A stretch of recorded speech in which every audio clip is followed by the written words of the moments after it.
આર્થિક અને ઔદ્યોગિક વિકાસની વચ્ચે તંદુરસ્ત જીવન માટે શુદ્ધ હવા જરૂરી છે. એટલે કે સ્વચ્છ હવા એ સૌનો અધિકાર છે. જેના ભાગરૂપે ગુજરાત પ્રદૂષણ નિયંત્રણ બોર્ડ દ્વારા તાજેતરમાં 2 પર્યાવરણીય monitoring mobile van environment damage compensation DC fund હેઠળ 5.76 કરોડની વધુનો ખર્ચ ખરીદી છે. વન અને પર્યાવરણ મંત્રી અર્જુન મોઢવાડિયા તેમજ રાજ્યમંત્રી પ્રવીણ માળીના નેતૃત્વમાં ગુજરાત પ્રદૂષણ નિયંત્રણ બોર્ડ રાજ્યમાં પર્યાવરણીય ધોરણનું અમલીકરણ સુનિશ્ચિત કરતા હવે અદ્યતન ટેકનોલોજી તરફ વળી છે. હાલ આ મોબાઈલ વાને અંકલેશ્વર જીપીસીબી રિજિયનમાં મોનિટરિંગ પણ શરૂ કરી દીધું છે.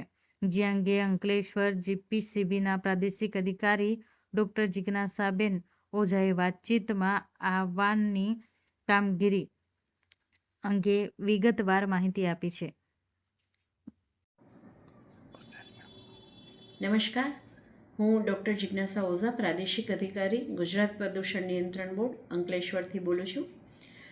ખાસ મારે અંકલેશ્વરની જનતાને એક જણાવવાનું છે કે આ ડિસેમ્બર 2025ની અંદર અંકલેશ્વરની અંદર જીપીસીબી દ્વારા લોકાર્પણ કરેલી એક મોબાઈલ મોનિટરિંગ વાન જે છે એ તમને ફરતી જોવા મળશે. તો એમાં કોઈ કુતૂહલનો પ્રશ્ન નથી, પણ આ વાન છે એ જાહેર જનતાની સુખાકારી માટે અને આપણા અંકલેશ્વરની એર ક્વોલિટીને માપવા માટે અમે અંકલેશ્વરની અંદર 1 મહિનો ચલાવવાના છીએ. જેની અંદર આપણા જે પાર્ટિક્યુલેટ મેટર છે, ખાસ કરીને કે જે AQI માં રિફ્લેક્ટ થાય છે, એ પાર્ટિક્યુલેટ મેટર PM10, PM2.5, એની સાથે સલ્ફર ઓક્સાઇડ, નાઇટ્રોજનના oxide, hydrogen sulphide, ammoniacal nitrogen જે ગેસિયસ ફોર્મમાં હોય છે, સાથે સાથે કાર્બન મોનોક્સાઇડ અને અમુક પ્રકારના VOC જે છે એનું મોજણી એના દ્વારા થશે. અને આ જે એનું માપન છે એ માપન સોફ્ટવેર દ્વારા સેવ થશે અને આ જે ડેટા છે એ ટ્રાન્સફરેબલ હોય છે અને એ પછી અમે અમારી વડી કચેરીને અમારા યુનિટની અંદર અમે જાણ કરીએ છીએ. અને આખા મહિનાની અંદર અમે એક શેડ્યુલિંગ બનાવ્યું છે. એમાં અત્યારે 15 તારીખ સુધીમાં જે કોઈ કોમન ઇન્ફ્રાસ્ટ્રક્ચર છે એ કોમન ઇન્ફ્રાસ્ટ્રક્ચરની અંદર આ વેન ચલાવવામાં આવશે.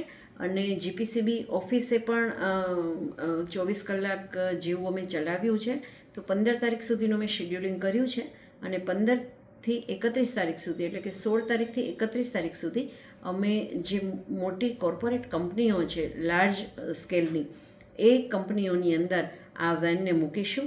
અને જ્યારે કોઈ પણ અકસ્માત થશે કે ક્યારેય અમને એર ક્વોલિટીની ફરિયાદ મળશે તો એ લોકેશન ઉપર આ વાન જઈ અને મેઝરમેન્ટ કરી શકે એવી પણ સગવડ છે.